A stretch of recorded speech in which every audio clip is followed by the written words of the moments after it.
Hello friends, नमस्कार। मैं आपका एजुकेटर फ्रेंड अंकित आपका स्वागत करता हूं आपके अपने ही प्यारे से छोटे चैनल पे अंकित सर सीटेट। आज मैं आपके लिए एक बहुत ही ज़बरदस्त वीडियो लेकर आया हूं जिसमें हम लोग कुछ कंसेप्ट्स की बात करेंगे, उन चीज़ों के बारे में बात करेंगे जिन चीज़ों का जिक्र सीटेट में बार बार देखने को मिलता है। जैसे जैसे जीन पियाजे साहब हो गए, कोहलबर्ग हो गए, वाइगोत्स्की हो गए। ये लोग ऐसे हैं जिनका प्रभाव सीटेट के ऊपर बहुत ज़्यादा है। तो आपको सीटेट यदि क्वालिफाई करना है तो आपको इनके कंसेप्ट्स को इम्प्लीमेंट करना आना चाहिए, ठीक है। तो यदि आप इस वीडियो के साथ आज जुड़ते हो ना, तो आपको पियाजे साहब तो आज बिल्कुल समझ में आ जाने हैं। पियाजे साहब के सारे कॉन्सेप्ट्स आपको इम्प्लीमेंट करना आ जाएगा, ठीक है। तो जीन पिगेट का कंसेप्ट जो है आज मैं आपके सामने लेकर आया हूँ। आपका एक सेकंड भी वेस्ट नहीं करूँगा। चैनल पर नए हो तो चैनल को सब्सक्राइब करिएगा, वीडियोज़ अच्छी लगती हैं वीडियोज़ को लाइक करिएगा, वीडियोज़ को शेयर करिएगा और अपना कमेंट जो है वो कमेंट बॉक्स में जरूर ड्रॉप करिएगा, ठीक है। तो चलिए let's drive into the video directly. Jean पियाजे के बारे में पूरी तरह से समझने से पहले, जीन पियाजे के थ्योरीज को, कंसेप्ट्स को समझने से पहले, सबसे पहले हम थोड़ा सा उनके बारे में समझ लेते हैं, ठीक है। Let us understand about who was gene Piaget. First of all, he was born on 9 August 1896। Switzerland के एक चिकित्सा मनोविज्ञानी, देखिए ध्यान से, चिकित्सा मनोविज्ञानी थे वो। क्या थे? मेडिकल साइकोलॉजिस्ट, ठीक है। यानी वो चिकित्सा विभाग से संबंधित थे, ठीक है। उन्होंने बाल विकास में बहुत श्रेष्ठ कार्य किया। बाल विकास में यानी कि चाइल्ड डेवलपमेंट में बहुत सारा अपना योगदान दिया, बहुत सारा योगदान दिया। पियाजे विकासात्मक मनोविज्ञान के क्षेत्र में एक बड़ी हस्ती हैं। जैसा मैंने बताया कि उनका योगदान बहुत बड़ा है और शायद इसीलिए सीटेट जो है बार बार पियाजे, कोहलबर्ग और वाइगोत्स्की को चुनता है, ठीक है।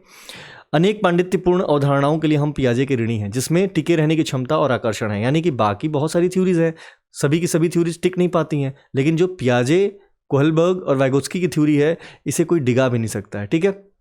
समझ में आया आपको? चलिए, जो जीन पियाजे साहब की थ्योरी है ना, उसमें बहुत सारे कुछ टर्म्स आपको देखने को मिलेंगे आगे, ठीक है। समायोजन यानी आत्मसातकरण, अनुकूल वस्तु स्थायित्व यानी ऑब्जेक्ट परमियंस, ऑब्जेक्ट परमियंस, ये बहुत इंपॉर्टेंट है। ये सारे के सारे टर्म्स मैं आपको डिस्कस करूंगा, ठीक है। आगे इस वीडियो के साथ जुड़े रहिएगा।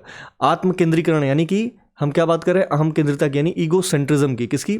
ईगो सेंट्रिज्म की। ये भी टर्म बहुत इंपॉर्टेंट है। ये सारे जो टर्म आपको मैं बता रहा हूँ ना, ये मैंने अभी इसीलिए हाईलाइट कर दिया है ताकि आप वीडियो के साथ कनेक्टेड रहो। ये सारे के सारे टर्म्स आगे मिलने वाले हैं, ठीक है। फिर कंजर्वेशन का नियम। क्या? कंजर्वेशन का नियम यानी संरक्षण का नियम, ठीक है। इसी के साथ हाइपोथेटिको डिडक्टिव रीजनिंग, हाइपोथेटिको डिडक्टिव रीजनिंग, ये सारी की सारी जो थ्योरीज हैं, इसके जो जनक हैं वो जीन पियाजे साहब हैं, ठीक है। तो चलिए दोस्तों, इसी के साथ हम स्टार्ट करते हैं आज का जो शानदार सेशन है, जिसमें हम लोग डिस्कस करने वाले हैं पियागेट्स डेवलपमेंटल थ्योरी ऑफ कॉग्निशन, ठीक है। यानी कि संज्ञानात्मक विकास के जो चरण दिए गए हैं, किसके द्वारा? तो वो दिए गए हैं जीन पियाजे साहब के द्वारा, ठीक है। उन सारे चरणों को हम एक एक क्रमबद्ध पढ़ते जाएंगे। आप समझिएगा कि हर चरण का कुछ न कुछ क्या है, कुछ न कुछ स्पेसिफिकेशन है, कुछ न कुछ विशेषता है। उन विशेषताओं को स्पेशली आपको समझना है और उन्हीं विशेषताओं के आधार पे आपको मैं एग्जांपल्स बताऊंगा। उन सारे एग्जांपल्स के आधार पे ही आपको अपना कंसेप्ट डेवलप करना है। यदि उससे संबंधित कोई भी कंसेप्ट आता है ना, तो आप उसको करने में सक्षम रहोगे, ठीक है। तो चलिए देखिए, जीन पियाजे साहब ने कॉग्निटिव डेवलपमेंट यानी कि संज्ञानात्मक विकास, कॉग्निटिव डेवलपमेंट का मतलब होता है बेटा संज्ञानात्मक विकास। क्या? संज्ञानात्मक विकास। अब आपसे कभी पूछे कोई कि संज्ञानात्मक विकास का जो थ्योरी है वो किसने दिया, तो आप बताओगे सीधे जीन पियागेट यानी जीन पियाजे, जीन पियागेट, ठीक है। सबसे पहला जो चरण है, सबसे पहला चरण है वो है हमारा सेंसरी मोटर स्टेज, जो कि 0 से 2 वर्ष की अवस्था को कहा जाता है, ठीक है। दूसरा है हमारा प्री ऑपरेशनल स्टेज, इसको हम पूर्व संक्रियात्मक अवस्था भी बोलते हैं, जो 2 से 7 वर्ष की है। तीसरा है कंक्रीट ऑपरेशनल स्टेज, जो कि 7 से 11 वर्ष की अवस्था को कहा जाता है। चौथा जो है वो है हमारा फॉर्मल ऑपरेशनल स्टेज, 12 वर्ष और 12 वर्ष से ऊपर की आयु के बच्चे, ठीक है। तो आपको ये समझना है कि जो संज्ञानात्मक विकास है उसको 4 चरणों में विभक्त किया गया है, 4 चरणों में डिवाइड किया गया है, बांटा गया है, ठीक है। तो चलिए दोस्तों, सबसे पहला जो चरण है उसकी हम बात करते हैं, the sensory motor stage. The sensory motor stage, देखिए नाम से ही आपको एक क्लू मिल जाएगा, जिसमें हमारे सेंसेस एक्टिवेट होते हों। क्या हो? सेंसेस। सेंसेस का मतलब क्या बेटा? आप समझो, ज्ञान इंद्रियां। क्या? ज्ञान इंद्रियां। हमारी ज्ञान इंद्रियां क्या हो जाती हैं? एक्टिवेट हो जाती हैं, ठीक है।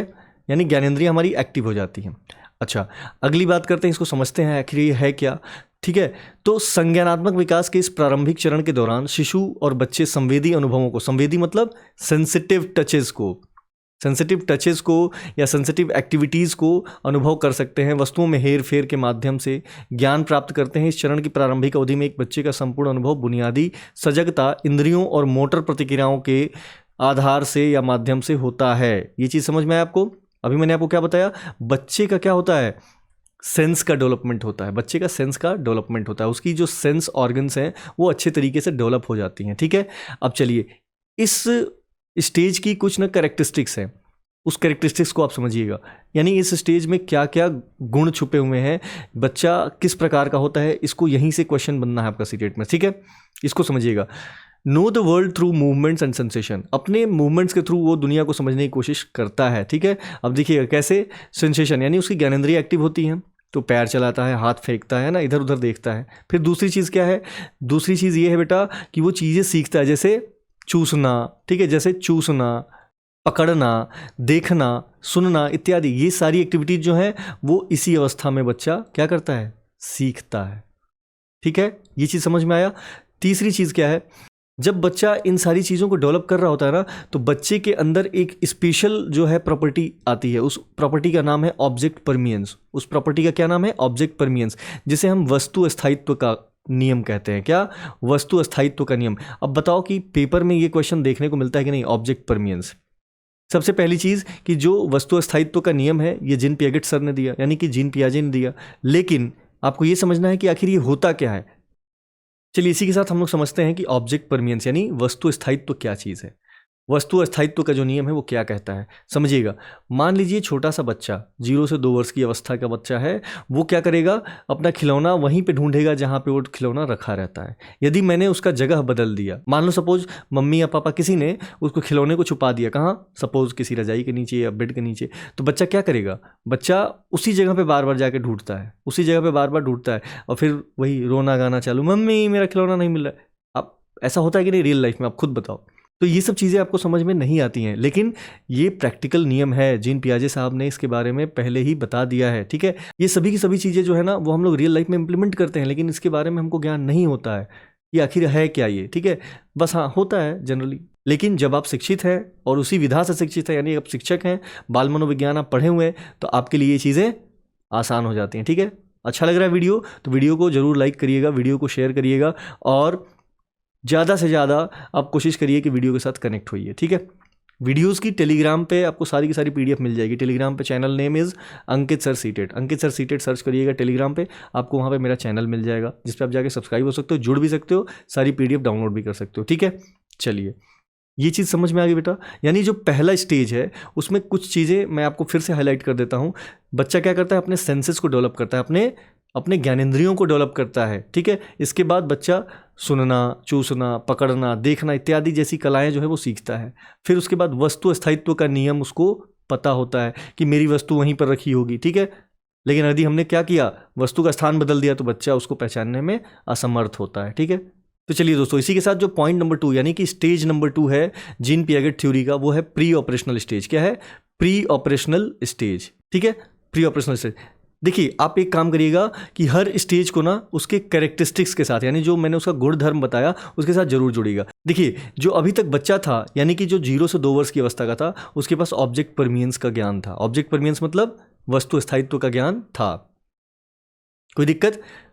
अब एक चीज़ समझिएगा, बच्चा जब दूसरे चरण में गया, यानी कि 2 से 7 वर्ष की अवस्था में गया, कब, 2 से 7 वर्ष की अवस्था में गया, तो उसको हम क्या बोलते हैं, प्री ऑपरेशनल स्टेज, यानी कि पूर्व संक्रियात्मक चरण। इस चरण में क्या होता है इसके बारे में हम आइए समझते हैं। क्या है, the foundation of language development may have been laid during the previous stage, but the emergence of language is one of the major hallmark of the pre operational stage of the development. अब देखो इसको ध्यान से समझिएगा, बच्चा जब पहले चरण में था, यानी 0 से 2 वर्ष की अवस्था में था, तो 2 वर्ष तक की आयु का बच्चा कुछ ना कुछ तो बोल ही लेता है। ठीक है, तो उसने अपनी समझ के अनुसार से अपनी एक भाषा क्या की है, बना ली है। ठीक है, तो बच्चे के पास कोई ज्ञान थोड़ी ना उस चीज़ का कि उसने मतलब प्रॉपर ग्रामर का यूज़ करना है या प्रॉपर इस चीज़ का यूज़ करना है। तो यहाँ तक जो है उसने अभी अब तक अपनी एक जो भाषा बनाई हुई है वो बना तो ली है, लेकिन एक्चुअली जो भाषा का विकास होना है वो इस चरण में होना है, प्री ऑपरेशनल में। ठीक है, यानी आप यहाँ पे नियमों को सीखेंगे, और जब यही भाषाई विकास की हम बात करते हैं तो सर चॉम्स्की का नाम आता है। ठीक है, सर चॉम्स्की का नाम आता है, जो भाषा विकास के जनक माने जाते हैं। ठीक है, आप ये भी समझिएगा। ठीक है, लैड का उन्होंने कॉन्सेप्ट दिया था, LED। देखिए कॉन्सेप्ट बहुत सारा है, दुनिया भर का नॉलेज है, लेकिन आप जब कमेंट बॉक्स में बताओगे तब तो कि भाई हाँ ये वाली वीडियो सर बना दीजिए सर, वो वाली वीडियो, कैसे मैं बनाऊँ? मेरे पास तो जो आइडियाज़ आते हैं कि हाँ देखो ये चीज़ इंपॉर्टेंट है, तो उसको मैं जनरली आपके लिए वीडियो बना देता हूँ। चलिए, इसका जो मुख्य बिंदु है समझने लायक वो क्या क्या है, देखिए, बिगिन टू थिंक सिम्बॉलिकली, यानी चीज़ों को प्रतीकात्मक रूप में सोचता है। अब देखिए 2 से 7 वर्ष का बच्चा जो है, जैसे आपने बोला हाथी, तब वो हाथी का जो है दिमाग में उसके क्या इमेज बन जाएगा। अब वो सोचना स्टार्ट करें, हाँ हाथी, ठीक है कोई बात नहीं, वो इमेज के रूप में सोचता है। कैसे? इमेज के रूप में सोचता है। ये चीज़ आपको समझ में आ रही है? चलिए, दूसरा पॉइंट बोलता है tend to be egocentric, struggle to see things from the perspective of others. देखो, ईगोसेंट्रिक का मतलब होता है अहम केंद्रिता। अहम केंद्रिता का मतलब है कि जो मैं बोल रहा हूँ वो सही है। देखिए, ये बिल्कुल सत्य है। 2 से 7 वर्ष का बालक को आप कुछ भी समझाने की कोशिश करते हैं, वो जल्दी समझता नहीं है। उसका अपना ही कंसेप्ट, नहीं ये ऐसे होता है, नहीं वो ऐसे होता है, लाइक दैट। ठीक है, ये चीज़ समझ में आया आपको? चलिए, तीसरा पॉइंट कहता है getting better with language and thinking but still tend to think in very concrete terms. ध्यान समझिएगा, भाषा और सोच से बेहतर हो रहे हैं लेकिन फिर भी बहुत ठोस शब्दों में सोचते हैं। यानी यहाँ बच्चा किधर की तरफ अग्रसित हो रहा है? तो बच्चा अग्रसित हो रहा है किधर? ठोस नॉलेज की तरफ, ठोस ज्ञान की तरफ। ठीक है, अब चलिए इसका एक एग्जाम्पल मैं आपको समझाता हूं जिससे आपका ये कंसेप्ट पूरा क्लियर हो जाएगा। ये कंसेप्ट क्लियर हो जाएगा। Example, a child is able to use an object to represent something else such as pretending a broom is a horse. Role playing also becomes important at this stage. ध्यान से देखिएगा, role play की बात कर रहा है और pretending की बात कर रहा है। ध्यान से, 2 चीज़ों का जिक्र बहुत है, ध्यान से समझिएगा प्री ऑपरेशनल स्टेज में। पहला है role playing, role playing.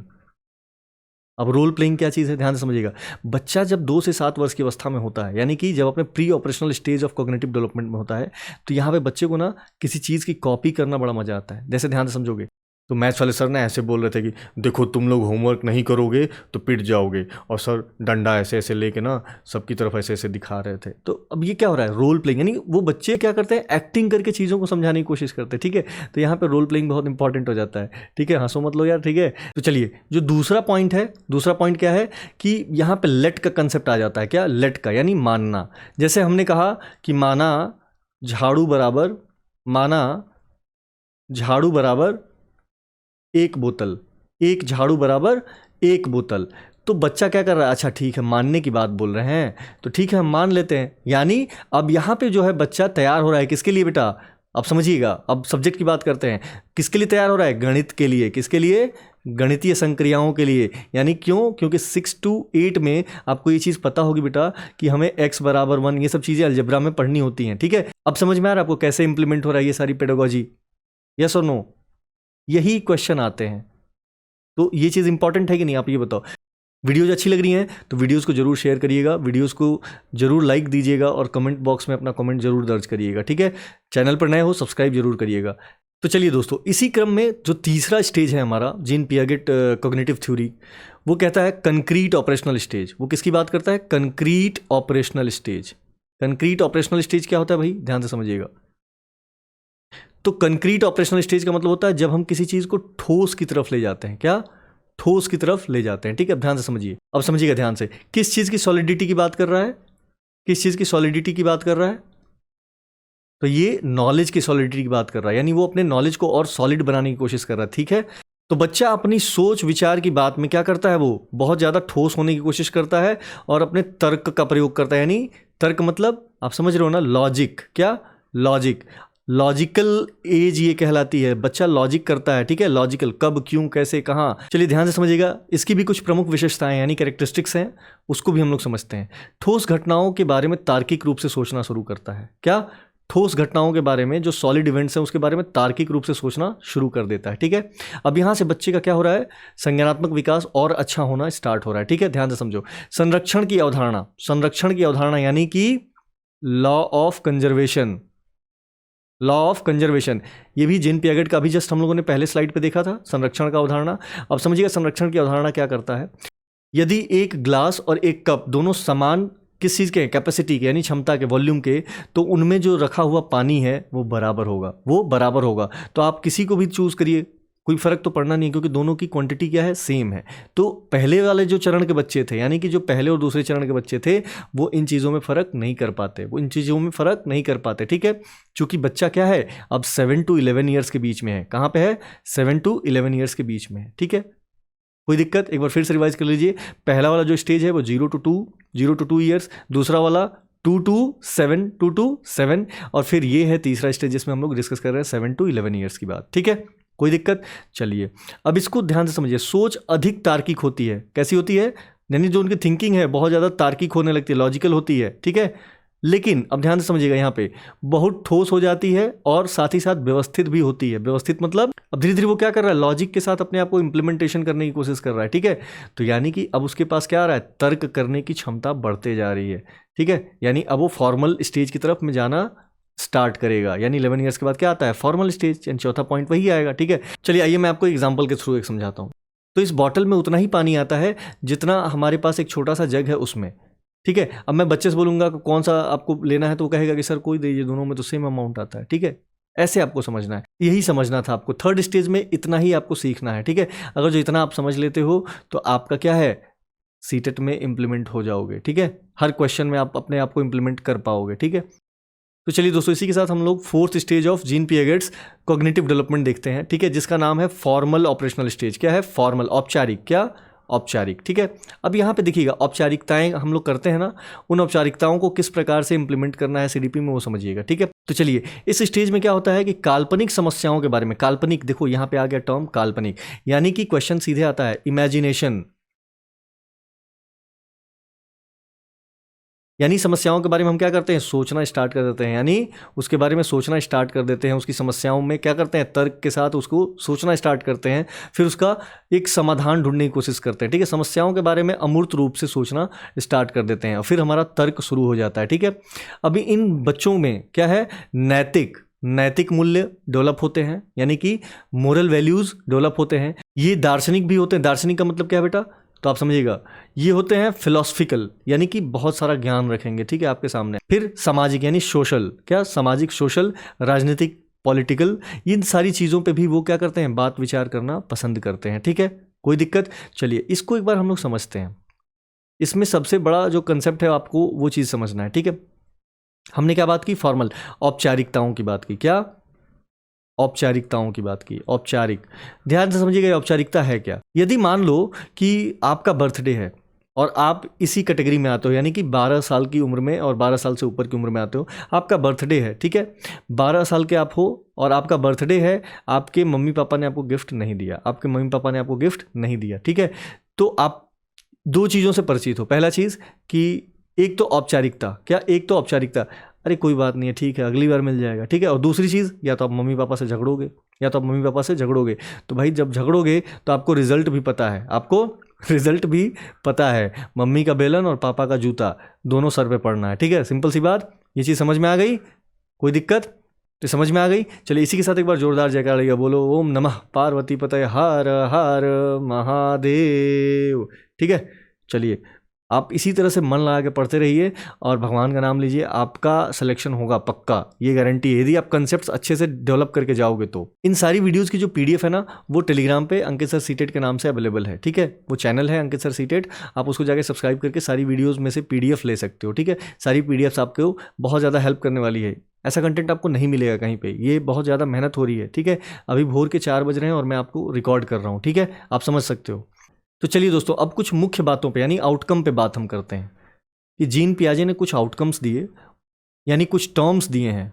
Outcomes में कुछ टर्म्स दिए हैं, उन टर्म्स को समझना बहुत जरूरी है। ठीक है, ध्यान से समझिएगा। सबसे पहला जो टर्म आपको जीन पियागेट साहब ने दिया वो दिया स्कीमा, यानी पूर्व ज्ञान। आप इसको पूर्व ज्ञान भी बोल सकते हो। क्या? पूर्व ज्ञान। अब ध्यान समझिएगा, जो बच्चा है वो अपने पूर्व ज्ञान के आधार पर क्या करता है, जो भी आपको बात बताएगा वो अपने पूर्व ज्ञान के आधार पर बताएगा। और आप क्या करते हो, आप ध्यान समझिएगा, आप क्या करते हो, उसके ज्ञान में बढ़ोतरी करते हो। नहीं बेटा देखो ये चीज़ गलत है, यहाँ पे ये चीज़, तो वो क्या करता है, इन चीज़ों को अपने पूर्व ज्ञान में समाहित करता है। तो वो चीज़ हो जाता है क्या, एसिमिलेशन, समायोजन, एकोमोडेशन। ठीक है, समझ रहे हो। तो कुछ टर्म्स उन्होंने दिए थे, जैसे स्कीमाज। ये सारा का सारा जो एक्सप्लेनेशन है ना, ये आपके लिए पूरी की पूरी पीडीएफ में अवेलेबल करा दूंगा। इसको आप पढ़िए और एक एक टर्म आपके लिए इंपॉर्टेंट है। ठीक है, स्कीमा आपको समझ में आया। यानी बच्चा क्या करता है, जो उसका पूर्व ज्ञान है उसी के आधार पर वो अपने आप को प्रस्तुत करता है। ठीक है, यदि उसमें कोई त्रुटि होती है तो वो क्या हम करते हैं, शिक्षक के तौर पर उसमें हम सुधार करते हैं और उसके ज्ञान की बढ़ोतरी करते हैं। ठीक है, तो चलिए दोस्तों, इसी के साथ एसिमुलेशन की बात करते हैं, यानी कि आत्मसातीकरण। आत्मसातीकरण क्या चीज़ है भाई? The process of taking in new information into our already existing schemas is known as assimilation. यानी कि जो हमारा पूर्व ज्ञान है, इसको हम क्या बोले हैं? स्कीमा। क्या बोले हैं? स्कीमा। और जो नया ज्ञान है इसको हम कुछ नहीं बोल रहे, ध्यान से समझना। इसको नया जो ज्ञान है हमारा, इसको हम क्या कर रहे हैं? इसको इसके साथ जोड़ रहे हैं। तो ये जोड़ने की जो प्रक्रिया है, जो प्रोसेस है, ध्यान देना, नए ज्ञान को नहीं, प्रोसेस को हम क्या कहते हैं बेटा? प्रोसेस को हम कहते हैं एसिमुलेशन या आत्मसातीकरण। ठीक है, एसिमुलेशन, ये चीज समझ में आया? एसिमुलेशन कहलाता है, यानी आत्मसातीकरण, यानी हमने अपने आप में आत्मसात कर लिया। यदि कोई भी दिक्कत हो तो आप मुझे बता सकते हैं भाई, कमेंट बॉक्स खुला हुआ है आपके लिए। ये मज़ा आ रहा है कि नहीं, ये बता दो फटाफट। यदि मज़ा आएगा तो कमेंट बॉक्स में ज़रूर कमेंट करना, तभी अगली वीडियो आएगी। नहीं तो फिर भाई ऐसे तो वीडियोस पढ़ती रहेंगी और आप रिएक्ट भी नहीं कर पा रहे हो, है ना? क्या मतलब है? फिर वीडियोस देख रहे हो तो यार कुछ रिएक्शन वगैरह दो, मोटिवेट करो यार भाई, वीडियोस बने आपके लिए। ठीक है, समझ में आ रहा है आपको? चलिए, आप ही के लिए मेहनत हो रही है। तो चलिए दोस्तों, इसी के साथ हम लोग फाइनल आउटकम पे आते हैं, जो है हमारा अकोमोडेशन। देखो, अकोमोडेशन और असिमुलेशन ये दोनों लगभग समान है। अकोमोडेशन का मतलब क्या होता है? अनुकूलन। अकोमोडेशन मतलब अनुकूलन या समायोजन। असिमुलेशन का मतलब क्या था? आत्मसातीकरण। अब देखिए, सारे के सारे जो कंसेप्ट है ना, ये ध्यान दीजिएगा, ये जीन पियागेट साहब के हैं। किसके हैं? Gene Piaget. और आप ये कह सकते हो कि जीन पियाजे के सिद्धांत हैं। ठीक है, उन्हीं सिद्धांतों के ये क्या है? छोटे छोटे टुकड़े हैं, जो आउटकम के रूप में, यानी रिजल्ट के रूप में, ठीक है, ये बाहर निकले हुए हैं। ठीक है, इन्हीं के आधार पर जो है ना, वो सीटेट में पेपर बनता है। कोई दिक्कत? चलिए, another part of adaptation is the ability to change existing schemas in light of new information. This process is known as accommodation. अब देखो, जब बच्चा एकोमोडेट करता है ना, जैसे मान लो ये उसका पूर्व ज्ञान था, ठीक है, ये उसका पूर्व ज्ञान था, और इसमें हमने नया ज्ञान जोड़ दिया, तो यहाँ पे एक और पॉसिबिलिटी है, ध्यान से समझिएगा। जैसे मान लो हमने बच्चे को कुछ और बताया, बच्चे का जो पूर्व ज्ञान था उसके आधार में मैंने कुछ इजाफा किया, उसमें कुछ जोड़ दिया, तो बच्चा क्या करेगा? उस चीज़ को समाहित तो करेगा, लेकिन समाहित करने के दौरान कुछ प्रॉब्लम्स भी क्रिएट हो सकती हैं। जैसे ध्यान से समझिएगा, जैसे ये पूर्व ज्ञान हो गया, पूर्व ज्ञान में हमने नया ज्ञान जोड़ दिया। ठीक है, इस प्रोसेस को हम क्या बोलते हैं? एसिमुलेशन। क्या बोलते हैं? एसिमुलेशन। ये चीज़ आपने समझा। पूर्व ज्ञान को हम क्या बोलते हैं? स्कीमा। जब बच्चा ये एसिमुलेशन कर रहा होता है, तो उस समय बच्चा क्या करता है? अकोमोडेट भी करता है। यानी कि अब देखो, अकोमोडेशन में दो चीज़ें होती हैं, या तो वो पूरी तरह से ज्ञान को क्या कर लेगा? अपने अंदर समाहित कर लेगा, या फिर वहाँ पे फिर से एक क्वेश्चन आएगा कि सर ऐसा कैसे होता है? ठीक है, यानी कि बच्चे का कुछ डाउट है, तो वहाँ पर आपको फिर से क्या करना है? आपको फिर से एसिमुलेट कराना है, फिर से उसका नॉलेज बूस्ट करना है। ठीक है, यही है हमारा अकोमोडेशन। फिर चौथा चरण आता है बेटा संतुलन। क्या? इक्विलिब्रियम। जैसे जैसे बच्चे संज्ञानात्मक विकास के चरणों के माध्यम से आगे बढ़ते हैं, पिछले ज्ञान को लागू करने, यानी आत्मसात करने और नए ज्ञान, यानी कि समायोजन के लिए व्यवहार बदलने के बीच में संतुलन बनाने। देखो, पूर्व ज्ञान और नया ज्ञान, इन दोनों के बीच का जो बैलेंसिंग फैक्टर है, उसी को हम क्या बोलते हैं? इक्विलिब्रियम। हमको पता होना चाहिए कि ये मेरा पुराना ज्ञान था, ये हमारा नया ज्ञान है, इन दोनों को हमने क्या किया? एसिमुलेट किया। इस प्रकार से आपको जीन पियागेट बहुत शॉर्ट में, बहुत अच्छी तरीके से मैंने समझाने की कोशिश की है, और सारे के सारे जो टर्म्स हैं वो आपको पीडीएफ में मिल जाएंगे। पीडीएफ के लिए आप टेलीग्राम पे जाकर अंकित सर सीटेट चैनल को ज्वाइन कर सकते हो, वहाँ पे सब्सक्राइब कर सकते हो। सारी पीडीएफ जो है वो फ्री ऑफ कॉस्ट अवेलेबल है, वहाँ पे आप जाके एंजॉय करिए। ठीक है, मजा लीजिए। तो इसी के साथ बोलिए हर हर महादेव। ठीक है, और यदि चैनल पर नए हो, सब्सक्राइब कर लीजिएगा, और वीडियोस को लाइक कर दीजिएगा। कमेंट बॉक्स में ज़रूर अपना कमेंट शेयर करिए, और वीडियोस को शेयर करिए उन सभी दोस्तों के साथ जिन्हें इस बार सीटेट में अपीयर होना है। ठीक है, चलिए, इसी के साथ अंकित सर सीटेट पर बने रहने के लिए धन्यवाद, और फिर से मिलेंगे एक नई वीडियो के साथ। Bye bye.